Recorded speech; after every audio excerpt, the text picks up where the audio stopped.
and let us all do we can to build a better future. No, really, be honest.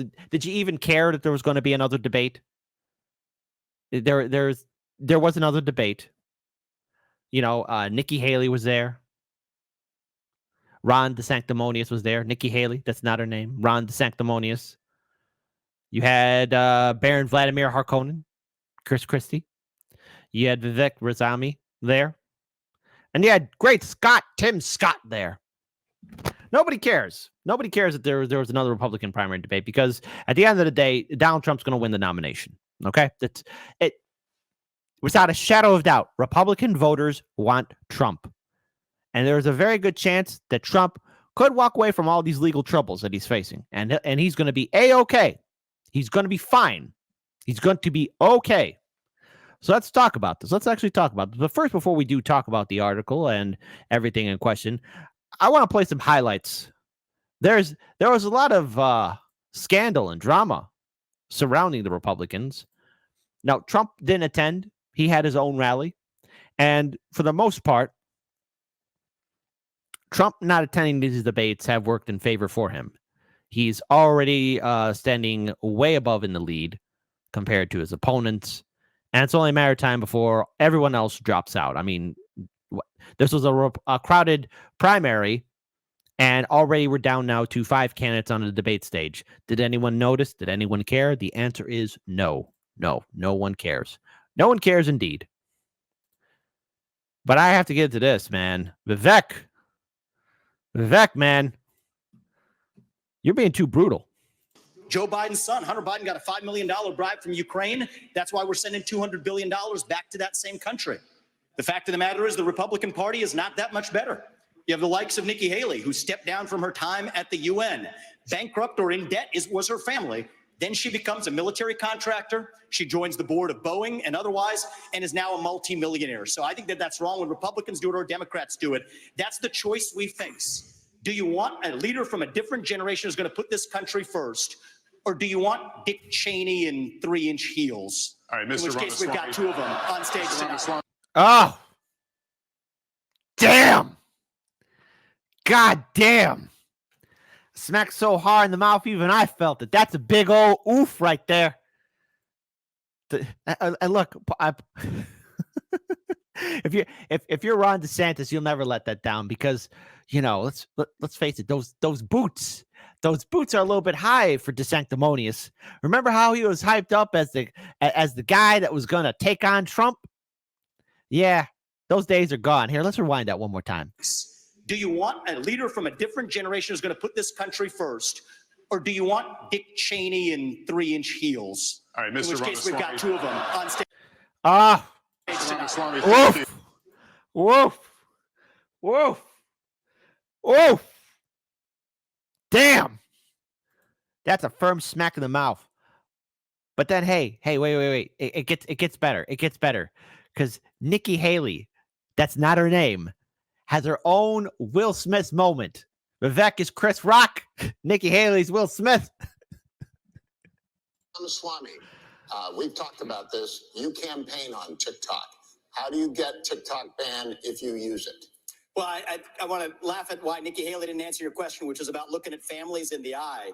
In the last debate, she made fun of me for actually joining TikTok while her own daughter was actually using the app for a long time. So you might want to take care of your family first. Pot called Kill Black. Your family first. Leave my daughter out of your voice. Leave my daughter out of your voice. Keep my wife's name out your mouth. While her own daughter was actually using the app for a long time. So you might want to take care of your family first. Leave my daughter out of your voice. The next generation of Americans are using it. And that's actually the point. You have her supporters crapping her up. That's fine. Here's the truth. The easy answer is actually to say that we're just going to ban one app. We got to go further. Damn. She just said, you're just scum. It's funny. It's funny to see them go after each other. Of course, at the end of the day, even if Trump's not there, people will still be chanting his name. And this really got the NBC hosts upset and perturbed.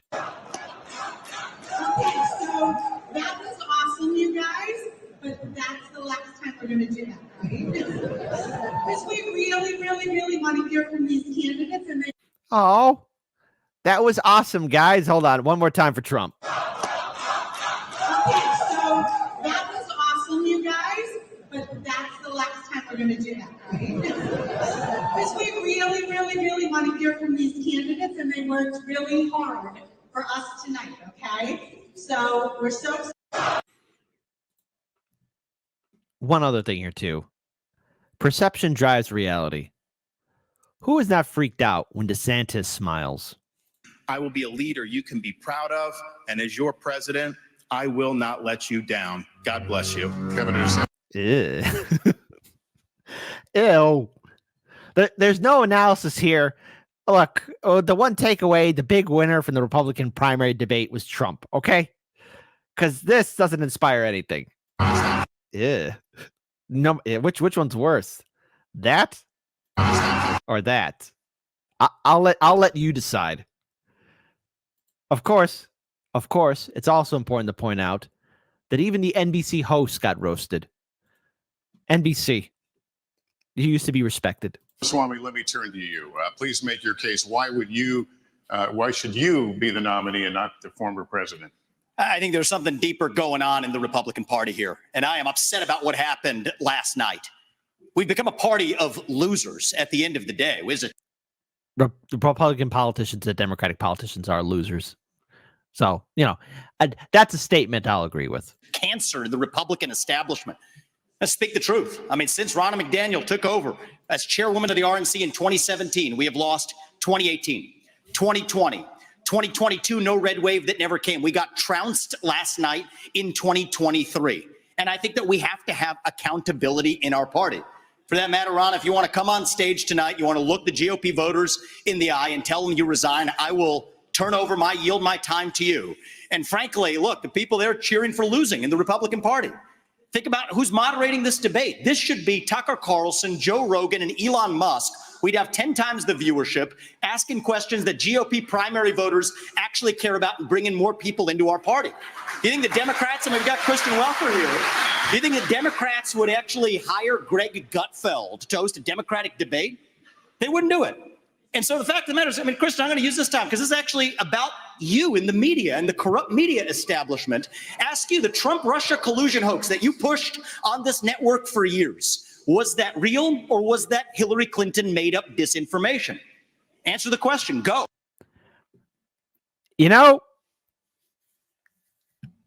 It's long overdue that the media is held accountable for that. They were propping that thing up like it was the best thing ever. Trump and Russia, Russiagate. Trump and his collusion with Russia. Hell, that was Rachel Maddow's bread and butter, and what came from it? Zero. The Hunter Biden laptop story, that was dismissed as fake news, turned out to be true. Mr. Ross. Sorry. This is how we get our country back. And she has to smile and like, God damn it. We have to live with that L. Hey, who has it worse? NBC constantly promoting or at one point promoting Trump and Russiagate, or Cenk Uygur promoting his run for president? I'll let you decide. Type in the comment section below. We need accountability because this media rigged the 2016 election. They rigged the 2020 election with the Hunter Biden laptop story. Mr. Ramaswamy, and they're going to rig this election. Your time is up. Accountability. Let me turn to Governor Christie. Why you?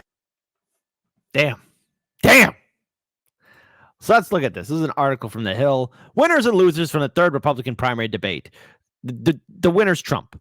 All right. So, of course, there were 5 candidates. You had Governor Ron DeSanctimonious in his high heels. You had Nikki, that's not her name, Haley. You had Great Scott, Tim Scott. You had Baron Vladimir Harkonnen, Chris Christie, and Vivek Ramaswamy. So there you go. I really can't come up with a decent nickname for him. I'm banging my head against the wall. If someone's got something creative, type in the comment section below. The debate was again defined by the absence of former President Trump, who instead held his own rally in nearby Hialeah. I hope I said that right. There he was endorsed by the Arkansas Governor Sarah Huckabee Sanders, who first came to national prominence as Trump's White House press secretary. Here are the winners and losers of that night. According to The Hill, it was Nikki Haley, Then, of course, you had Ron DeSanctimonious. Now, the Hill, you're being too generous because the real winner is Donald Trump. That's my analysis. That's my opinion. Simple as that.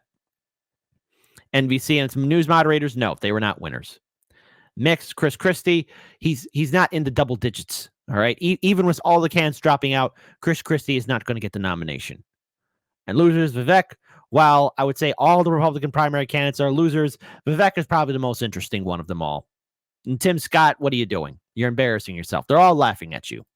So what's the takeaway from this entire waste of time that is the Republican primary debate? I actually held out hope that maybe it would be interesting, that it would be engaging, that it would be funny. I did hope that maybe Trump would be on the debate stage, but you know what? I'm glad that he's not. Not because I didn't want to hear him speak, but more for the fact that him being absent, him not tuning in or being part of any of the debates whatsoever, is perhaps the greatest card he could play. He's not going to waste his time with those losers. Trump is going to get the nomination. I'm going to be surprised if he doesn't. The Trump mugshot is what's going to help Donald Trump. Donald Trump and his entire attitude is what's going to help him. These legal issues surrounding Trump, they're not phasing him. Shields up, weapons online. He's dealt with this before. The only thing right now that could maybe save all those 5 candidates on the debate stage, their careers for the future, is if they all do drop out. They don't have what it takes. I've covered on the show how Republican voters want Trump. And while I'm critical of the two-party system, and I'm not going to vote Democrat or Republican, there are many people in this country who do vote Democrat or Republican. And what do Republican voters want? They want Trump. And if the people want something, they're going to fight for it. And Trump, unlike the Democrats or unlike the Republican politicians, kept his political movement together. It was only a year ago, he used to be on the show, Farron, said to me that in regards for Trump and Ron DeSantis, there was a fight for the MAGA movement, Make America Great Again.